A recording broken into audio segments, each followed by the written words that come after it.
안녕하십니까. 금빛 청소년부 성경 스토리 창세기 이야기 7번째 시간 아브라함의 실수입니다.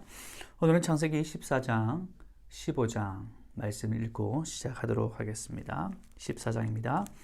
당시의 시날 왕 아브라벨과 엘라살 왕 아리옥과 엘람 왕 그돌라오멜과 고임 왕 디다리 소돔 왕 베라와 고모라 왕 비르사가와 아드마 왕 시납과 스보임 왕 세메벨과 벨라 곧 소알 왕과 싸우니라. 이들이 다 시딤 골짜기 곧 지금의 염해에 모였더라. 이들이 12년 동안 그돌라오멜을 섬기다가 제13년에 배반한지라. 제14년에 그돌라오멜과 그와 함께한 왕들이 나와서 아스드롯 가르나임에서 르바 족속을, 함에서 수스 족속을, 사외 기라다임에서 엠 족속을 치고 호리 족속을 그 산 세일에서 쳐서 광야 근방 엘바랑까지 이르렀으며 그들이 돌이켜 엠 미스밭 곧 가데스에 이르러 아말렉 족속의 온 땅과 하사손 다말에 사는 아모리 족속을 친지라. 소돔 왕과 고모라 왕과 아드마 왕과 스보임 왕과 벨라 곧 소알 왕이 나와서 시딤 골짜기에서 그들과 전쟁을 하기 위하여 진을 쳤더니 엘람 왕 그돌라오멜과 고임 왕 디달과 시날 왕 아므라벨과 엘라살 왕 아리옥 왕 네 왕이 곧 그 5 왕과 맞서니라. 시딤 골짜기에서는 역정구더기가 많은지라. 소돔 왕과 고모라 왕이 탈환할 때 그들이 거기 빠지고 그 나머지는 산으로 도망하며 넷 왕이 소돔과 고모라의 모든 재물과 양식을 빼앗아가고 소돔에 거주하는 아브라함의 조카 롯도 사로잡고 그 재물까지 노략하여 갔더라.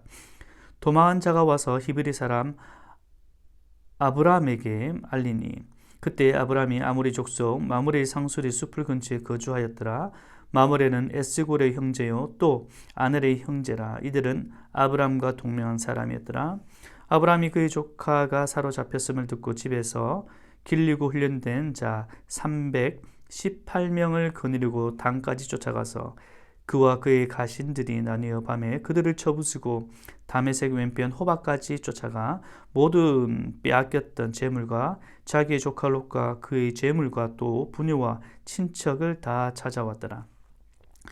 아브라함이 그돌라오멜과 그와 함께한 왕들을 쳐부수고 돌아올 때에 소돔 왕이 샤웨 골짜기 곧 왕의 골짜기로 나와 그를 영접하였고 살렘 왕 멜기세덱이 떡과 포도주를 가지고 나왔으니 그는 지극히 높으신 하나님의 제사장이었더라.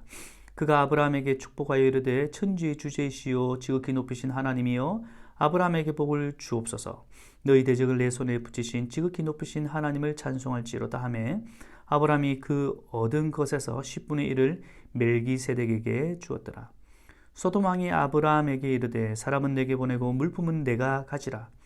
아브라함이 소돔 왕에게 이르되 천지의 주제시오 지극히 높으신 하나님 여호와께 내가 손을 들어 맹세하노니 내 말이 내가 아브라함으로 치부하게 하였다 할까요?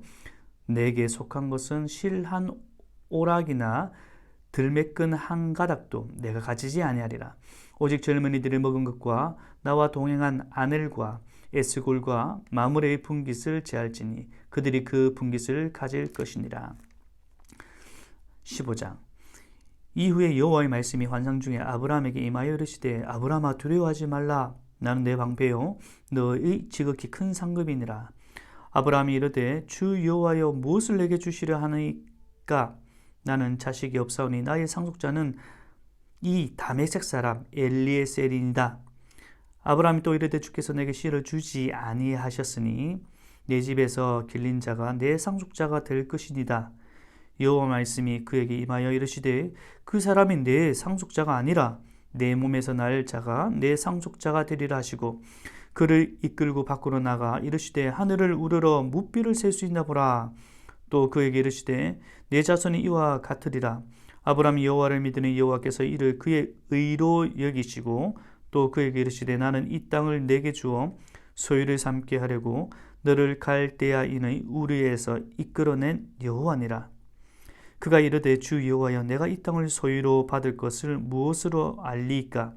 여호와께서 그에게 이르시되 나를 위하여 3년 된 암소와 3년 된 암염소와 3년 된 숫양과 산비둘기와 집비둘기 새끼를 가져올지니라. 아브라함이 그 모든 것을 가져다가 그 중간을 쪼개고 그 쪼갠 것을 마주 대하여 놓고 그 새는 쪼개지 아니하였으며 솔개가 그 사체 위에 내릴 때 아브라함이 쫓았더라. 해질 때 아브라함에게 깊은 잠이 임하고 큰 흑암과 두려움이 그에게 임하였더니 여호와께서 아브라함에게 이르시되 너는 반드시 알라. 내 자손이 이방에서 객이 되어 그들을 섬기겠고 그들을 400년 동안 내 자손을 괴롭히리니 그들이 섬기는 나라를 내가 징벌할지며 그 후에 내 자손이 큰 재물을 이끌고 나오리라. 너는 장수하다가 평안히 조상에게로 돌아가 장사될 것이요 내 자손은 4대 만에 이 땅으로 돌아오리니 이는 아무리 족속의 죄악이 아직 가득 차지 아니함이니라 하시더니 해가 져서 어두울 때 연기나는 화로가 보이며 타는 횃불이 쪼갠 고기 사이로 지나더라. 그날에 여호와께서 아브라함과 더불어 언약을 세워 이르시되 내가 이 땅을 애굽 강에서부터 그 큰 강 유브라데까지 내 자손에게 주노니 곧 겐 족속과 그니즈 족속과 감몬 족속과 헷 족속과 브리스 족속과 르바 족속과 아모리 족속과 가나안 족속과 기르가스 족속과 여부스 족속의 땅이니라 하셨더라. 아멘. 아브라함의 실수. 오늘 우리가 읽었던 이 15장은 지난번에 그 언약에 대해서 말씀했던 그런 부분들이 나와 있는 본문이죠. 또 오늘 말씀과 좀 관계가 없는 부분이지만은 오늘 15장을 여러분 잘 읽으시면 이 말씀이구나. 출애굽의 상황이 어떤 우연이 아니구나. 하나님의 언약의 성취구나. 라는 사실을 우리가 알 수 있는 부분이죠. 창세기 15장 13절 말씀에 보시면요. 너네들이 이방의 객이 된다. 그리고 그들을 섬기겠다. 언제까지요? 400년 동안. 그리고 그 이후에 그들을 징벌하여서 너네들을 데리고 나온다. 이 출애굽의 말씀이죠. 이미 하나님께서는 아브라함 때 이 부분들을 말씀하시고 약속하시고 언약하셨다는 거죠. 그래서 이 출애굽 때 이 하나님의 언약이 성취되어짐을 볼 수 있는 거죠. 제가 지난번에도 말씀드렸죠. 성경을 읽을 때, 해석해 나갈 때 어떤 우리의 주관적인 입장과 또는 생각과 지금 흘러간 어떤 사조에 의해서 이 성경을 해석해 나가는 것이 아니라 성경은 성경대로 해석하되 그 안에 나타나 있는 어떤 핵심적인 주제가 있다는 거죠. 그것이 바로 언약이라는 사실입니다. 우리가 한 절 한 절 성경을 읽어나가면서 참 기가 막히고 놀라운 일들 어떻게 이루어졌는가, 이것이 다 약속의 성취라는 사실을 우리가 바라볼 때 말씀을 신뢰하며 그 말씀대로 살아가려고 하는 우리의 마음의 태도가 있어야 될 줄 믿습니다. 오늘은 아브라함의 실수입니다. 제목에서도 알 수 있듯이 아브라함이 어떤 실수를 했는가, 또한 이런 실수에 대해서 하나님께서 어떻게 반응하시는가에 대한 부분이에요. 지난번에 하나님의 명령을 받들어 정말 갈 바 알지 못하는 그런 지역으로 하나님께서 아브라함에게 가라고 하죠.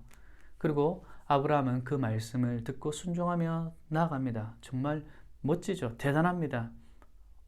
참 아무나 할 수 없는 일을 하는 것 같아요. 그래서 아브라함 이후의 삶이 참 멋진 인생, 대단한 인생, 순종을 하는 인생, 그렇게 살아가지 않을까라는 그런 기대감을 가지지만 불과 얼마 되지 않아서 참 그 기대는 무너지게 됩니다. 가나안 땅에 이제 기근이 들죠. 그 땅은 하나님께서 명하신 곳입니다. 하나님께서 명하신 곳이면 그 땅에 기근이 들고 어려움이 닥치더라도 또한 그 문제를 해결하실 분이 누구시죠? 하나님이란 사실입니다. 그것을 믿고 신뢰하는 부분들이 우리 가운데 필요하다는 거죠. 하나님 명령을 받들어서 가나안 땅으로 갔어요. 근데 그곳에 기근이 듭니다. 아브라함이 선택한 곳은 어디입니까? 애굽으로 내려가게 됩니다. 한 번의 잘못된 선택으로 인하여서 그 위에 일어나는 많은 또한 잘못이 이루어지고 있다는 거죠. 아내의 사례를 어떻게 합니까? 자신의 누이라고 하지 않습니까? 그리고 애굽의 왕에게 데려가도록 만들지 않습니까? 자기가 살기 위해서. 그런 일을 하나님께서 그냥 버려두십니까? 그렇지 않죠. 벌을 내리시죠. 벌을 내리실 수밖에 없죠. 왜냐하면 이미 하나님께서는 그 언약을 성취하셔야 되기 때문이죠. 사례를 통하여서 그 아브라함의 자손들을 축복하시겠다라고 이미 약속하셨기 때문이죠. 여러분, 오늘 이 아브라함의 실수에 대해서 우리가 두 가지 정도 좀 알았으면 좋겠습니다. 하나는요, 우리가 짓고 있는 이런 죄, 한 번의 죄가 한 번으로 마치지 않는다는 겁니다. 끊임없이 죄는요, 한 번의 죄는요, 계속적으로 또 다른 죄를 낳는다는 거죠. 그래서 우리 아이들에게 이런 죄에 대해서, 죄의 심각성에 대해서 한번 언급하는 거 참 좋을 것 같습니다. 또 한 가지는요, 우리가 이렇게 범죄하는 가운데서 하나님께서는 버려두지 않으시고 신실하게 하나님은 그 언약을 지켜가신다는 그 하나님의 신실하심입니다. 그렇잖아요. 우리가 무너지죠. 넘어지죠. 완전하지 않기 때문에 늘 넘어질 수밖에 없는 연약한 자들입니다. 우리 아이들은 어떨까요? 보는 게 죄고 듣는 게 죄고 걸어다니는 게 죄고 살아있는 것이 어떻게 보면 죄의 모습으로 살아가는데 우리가 죄의 심각성에 대해서 얘기해야 되죠. 맞습니다. 하지만 그것보다 더 중요한 것은요, 그럼에도 불구하고 하나님은 하나님 일을 하신다는 겁니다. 하나님 백성을 지켜나가신다는 겁니다.